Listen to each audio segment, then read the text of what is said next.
राक्षस सेना को रावण के साथ आया देखकर वानर सेना भी ललकारती हुई सामने आ पहुंची। उसे देखकर रावण का क्रोध और भड़क गया। अत्यंत क्रोधित हो उसने भारी मारकाट मचा दी। कितने ही वानरों के सिर काट डाले, कितनों के मस्तक कुचल डाले, कितनों ही के वक्ष चीर डाले।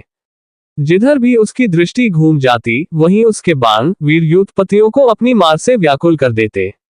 अंत में बचे घायल वानरों ने दौड़कर श्री रामचंद्र जी के पास गुहार लगाए। उनके पीछे पीछे रावण भी श्री राम के सामने जा पहुंचा।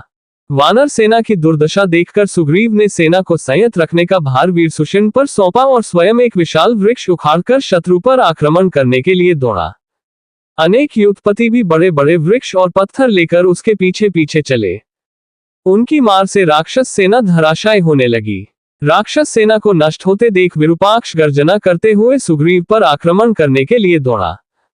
सुग्रीव ने एक बड़ा वृक्ष उस पर दे मारा जिससे विरूपाक्ष का हाथी वहीं मरकर ढेर हो गया। हाथी की पीठ से कूदकर हाथ में तलवार ले विरूपाक्ष सुग्रीव पर झपटा। दोनों में भयंकर युद्ध हुआ। उसकी तलवार से घायल हो सुग्रीव ने क्रोध से दांत किटकिटाकर उसके वक्ष पर मुके का प्रहार किया। इससे वह और क्रोध हो गया और तलवार के एक ही वार से सुग्रीव का कवच काट डाला। तब अत्यंत कुपित हो सुग्रीव ने उस पर लगातार अनेक प्रहार किए। उसके शरीर से रक्त बहने लगा, एक आंख फूट गई। अंत में उसने वहीं दम तोड़ दिया। विरूपाक्ष के वध से कुपित महोदर ने वानर सेना में भयंकर संहार आरंभ कर दिया। जब घायल होकर वानर इधर उधर भागने लगे तो सुग्रीव ने एक बड़ी शिला उस पर दे मारी जिसे महोदर ने अपने बाणों से बीच में ही काट डाला। फिर सुग्रीव ने एक साल वृक्ष से उस पर आक्रमण किया किंतु उसने उसे भी काट डाला। जब सुग्रीव ने मारने के लिए परिध उठाया तो महोदर ने गदा से आक्रमण करना आरंभ कर दिया। युद्ध में जब परिध और गदा दोनों टूट गए तो वे दोनों एक दूसरे पर मुकों से वार करने लगे। दोनों में से कोई भी हार मानने को तैयार नहीं था। तभी सुग्रीव और महोदर ने वहां पड़ी तलवारों को उठा लिया। महोदर ने तलवार से सुग्रीव का कवच काटने के लिए आक्रमण किया तो तलवार कवच में अटक गई। जब वह तलवार को खींच रहा था तभी सुग्रीव ने उसके सिर को धड़ से अलग कर उसे यमलोक पहुंचा दिया। महोदर के मर जाने पर महापार्श्व सुग्रीव पर तीक्ष्ण हथियारों की मार करता हुआ टूट पड़ा। सामने जांबवंत और अंगद को देखकर उसने अपने बाणों से दोनों को घायल कर दिया। इससे अंगद के नेत्र क्रोध से लाल हो गए।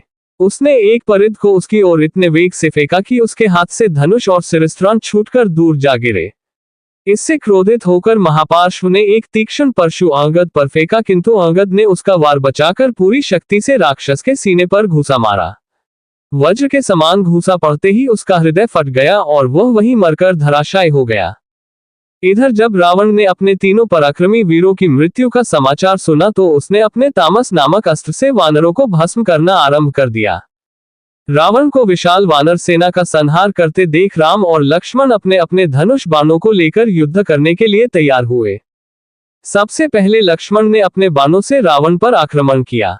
रावण लक्ष्मण के बाणों को काटते हुए श्री राम के सामने जा पहुंचा और उन पर बाणों की वर्षा करने लगा। राम ने भी इसका उचित उत्तर दिया और दोनों ओर से भयंकर युद्ध होने लगा। दोनों ही दो भयानक यमराजों की भांति एक दूसरे से भिड़ रहे थे और नाना प्रकार के अस्त्र शस्त्रों से आक्रमण कर रहे थे। रावण ने सिंह, बाघ, कंक, चक्रवाक, गीद, बाज, मगर, विषधर जैसे मुख वाले बाणों की वर्षा की तो श्री राम ने अग्नि, सूर्य, चंद्र, धूमकेतु, उल्का तथा विद्युत प्रभा के समान बाणों से आक्रमण किया। दोनों ही वीर उन अस्त्रों का निवारण कर नया आक्रमण कर देते थे। कुपित रावण ने 10 बाण एक साथ छोड़कर रघुनाथ जी को घायल कर दिया। उसकी चिंता न करते हुए उन्होंने भी रावण को बुरी तरह से घायल कर दिया। इस भयंकर युद्ध में लक्ष्मण ने रावण की ध्वजा काटकर उसके सारथी का वध कर डाला और रावण के धनुष को काट डाला। साथ ही विभीषण ने भी अपनी गदा से रावण के रथ के घोड़ों को मार डाला। विभीषण के इस कृत्य से रावण को इतना क्रोध आया कि उसने विभीषण पर एक प्रज्वलित शक्ति चलाई किंतु विभीषण के पास आने के पहले ही लक्ष्मण ने उस शक्ति को अपने बाणों से नष्ट कर दिया। इस पर अत्यंत क्रोधित होकर रावण ने विभीषण पर ऐसी अमोघ शक्ति चलाई जिसका वेग काल भी न सह सकता था। विभीषण के प्राण संकट में देख लक्ष्मण स्वयं आगे बढ़कर शक्ति के सामने खड़े हो गए।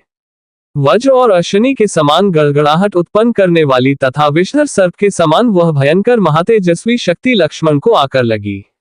उस नागराज वासुकी की जिह्वा के समान देदीप्यमान शक्ति ने लक्ष्मण के वक्ष को विदीर्ण कर दिया और वे रक्त से लथपथ होकर मूर्छित हो पृथ्वी पर गिर पड़े। वानरों ने उस शक्ति को लक्ष्मण के शरीर में से निकालने का भरसक प्रयत्न किया, किंतु सफल न हो सके। अंत में श्री राम ने पूरी शक्ति लगाकर दोनों हाथों से खींचकर उसे बाहर निकाला और तोड़कर भूमि पर फेंक दिया। जब तक राम शक्ति को खींचकर निकालते रहे, रावण निरंतर बाणों की वर्षा करके उन्हें घायल करता रहा। शक्ति निकालकर उन्होंने शीघ्र ही रावण को मार डालने की प्रतिज्ञा की। फिर वे रावण के साथ भयानक युद्ध करने लगे। जब रावण उनके बाणों को न सह सका तो वह घायल होकर रणभूमि से भाग गया। श्री राम लक्ष्मण के पास बैठकर नाना प्रकार से विलाप करने लगे। उनके विलाप से दुखी सारी वानर सेना रोने लगी।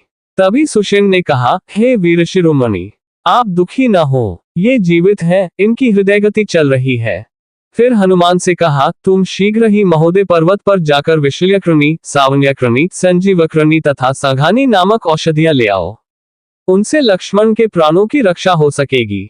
सुषेण के निर्देशानुसार हनुमान तत्काल महोदयगिरी पर जा पहुंचे, परंतु इन औषधियों की पहचान न होने के कारण उस शिखर को ही उखाड़ लाए जिस पर अनेक प्रकार की औषधियों के वृक्ष उग रहे थे।